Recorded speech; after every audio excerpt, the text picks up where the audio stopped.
د کہانی شروعات د سپین د یو سخت او بې رحمه جیل نه کیږي چېرته کې چې مینوئل نومي اکاونټنټ د اتو کالو د قید دپاره راوستلی شي جیل ته په دننه ورتلو سره ده ته د مغز سره اندازه وشي چې دا جیل صرف د قید دپاره نه بلکې د انسان د ختمولو دپاره دی د ټولو نوو قیدیانو په شان مینوئل د ټول نه مخکې د تالاشۍ والا په کمره کې ورداخل کړي چېرته کې چې ده نه جامې لرې کړلی شي په دې وخت کې ډومینګو نومي یو بدنام واډن د جامو په لیدو سره ده ته په پیغورانه انداز کې وایي چې دا جامې راله په $200 راکې نه چې مینوئل ورته په سختۍ سره انکار وکړي په دې سوچ چې خپلې جامې څو خرڅوي څه هغې په جواب کې ډومینګو ورته په خندا شي بیا چې هم دا جامې تا سره د ډېر وخته پورې د پاتې کېدو واله نه دي خو مینوئل د هغه دا خبره ونه مني د دې ناخبره چې دې ضد دا سزا به ده ته ډېره زر میلو شي د قانون مطابق د ده کېدو دپاره هر قیدي له بالغ ورکول ضروري و خو په $200 باندې او ولې چې مینوئل سره پیسې نه وي دې د وجې د همدغسې مجبوراً په ځمکه باندې ویده شي په سبا باندې د ټولو کارونو دپاره دله صرف نیم بالټي اوبه ورکړلی شي او هغه هم د 3 ورځو دپاره دغه ټول حالات د مینوئل زندګۍ نه جهنم جوړ کړي ولې چې په دې باندې د لامبلې هم نه شو چې څه د وجې د ډېر وخت نه لامبلو د وجې د په وجود باندې دومره ګندګي جوړه شي چې دله ماشي مچان راتلل شروع شي دا حالات چې دوی ویني نو د په زړه کې صرف یوه خبره راځي چې خیر د 8 کاله به تېرېږي څنګه په سبا باندې بلیکي نومې قیدي د خوراک دروړو دپاره د خواله راشي کوم چې دله نه صرف خوراک ورکړي بلکې سګرټ ورله هم ورکړي دې دپاره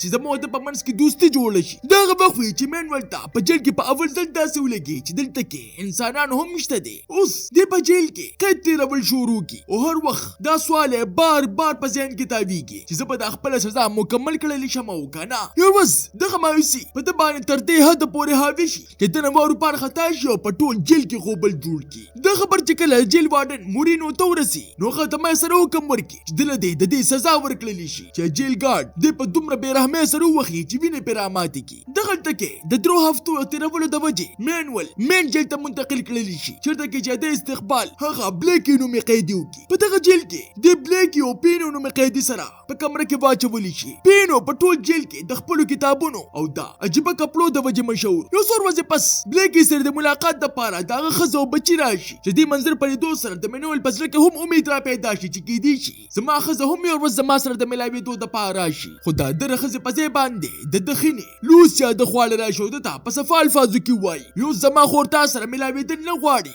دې د وجې ته اوس دا خط لیکل بند کا د پورېدو سره د مینوئل زړه مات شي دا وخت وي چې د سره په جیل کې بدسلوکي هم شروع شي یو ورځ ارفیلا نومې بدماش د خپلو کسانو سره د ده خواله راشي او د ده نه په زوره باندې جامې واخلي دې د هغوی دا شکایت د ډومینګو نومې واډن خواله یوسي خو هغه د پرې شکایت د عمل کولو په ځای باندې د ته وایي وي دلته کې په شکایت د عمل کولو دپاره $300 لګي په دې سره مینوئل په مایوسۍ سره واپس راشي چې دغلته کې د ملاقات اندریس نومې قیدي سره وشي کوم چې دله په مفتو کې جامې ورکړي هغه د ډاکټر خواله هم بوځي د کوم نوم چې بونې وي بونې د هغه علاج وکړي او د قیدیانو د حق دپاره په جوړه کړې شوې پارټۍ کې د شمولیت مشوره ورله هم ورکړي خو مینوئل په دې وخت کې دومره یېرېدلی وي چې هغه ورته انکار وکړي ولې چې هغه نور وخل نه غواړي په سبا باندې د ټول قیدیان ویني چې د خپلو سزاګانو د معاف کولو په باره کې د احتجاج خبرې کوي خو بلیکي او پینو په هغوی پورې خندېږي په دې سوچ چې احتجاجونه هسې ګپ دی په دې وخت کې ډاکټر بوني یو چالو چلی او مینوئل د غاښونو د چیک اپ په بانه باندې راغواړي هغلته کې دې مینوئل ته وایي په ګس لاس باندې موږ له ته څه لیکلو کا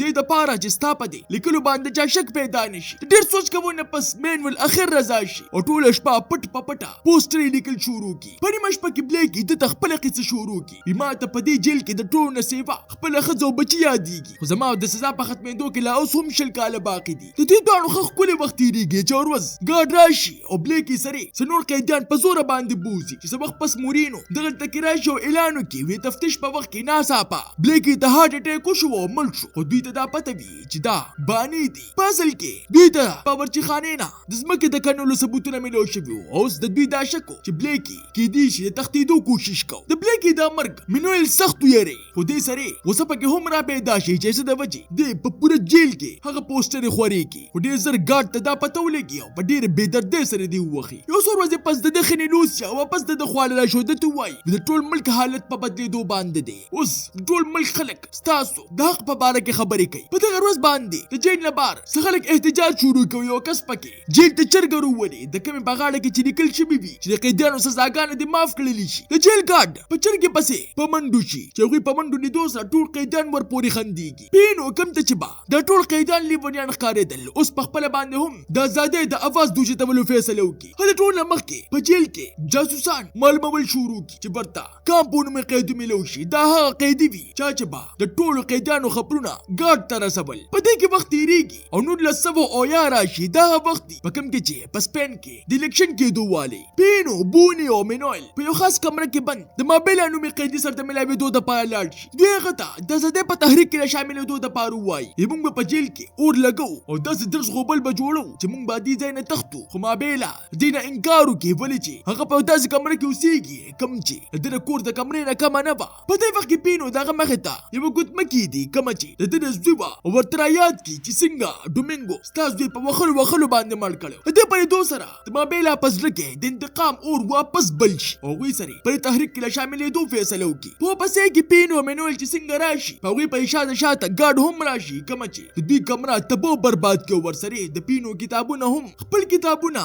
په دې حالت کې په لیدو سره پینو ته سخت جټکو لګي ولې چې دا کتابونه د هغه زندګي او پهچان ناڅاپه په ټول جیل کې دا خبر خور شي چې څه قیدیان نور جیلونو ته منتقل کړل. د دې ټولو دا شک پیدا شي چې دا د تحریک د ماتولو یو کوشش دی. په دې سره پینو د مخه سره فیصله وکړي چې باقي انتظار کول اسې فضول دي. د دې وجې دوی د شپې په دغه منصوبې باندې عمل شروع کړي. دوی په جیل کې اور ولګوي دومره اور چې د هغې لوګي په ټول جیل کې خواره شي. په دې سره ګارډ سخت ویریږي او قیدیان ورته په شریکه باندې په چغو شي چې څه د وجې د هغوی حالات نور هم په خرابېدو شي. دا هغه وخت و د کوم چې دوی د کلونو راځه په انتظار و. دوی دا شور بار د احتجاج والا خلک ووري چې څه د وجې د احتجاج نور هم زور واخلي. خو دې سره مینویل د ګارډ په نظر کې هم راشي او هغوی ته داسې ولګي چې دا ټول هم د ده کار دی. د وجې هغوی د په زوره باندې راونوي او په یوې بېلې کمرې کې بند کړي چېرته کې چې په وخلو کې دنه تپوسونه کوي چې تا سره په دې کې نور څوک شامل دي. خو مینویل ورته یوه خبره هم ونه کړي. بل خوا پینو او بونی سخت تېرېدلي وي که چېرې مینویل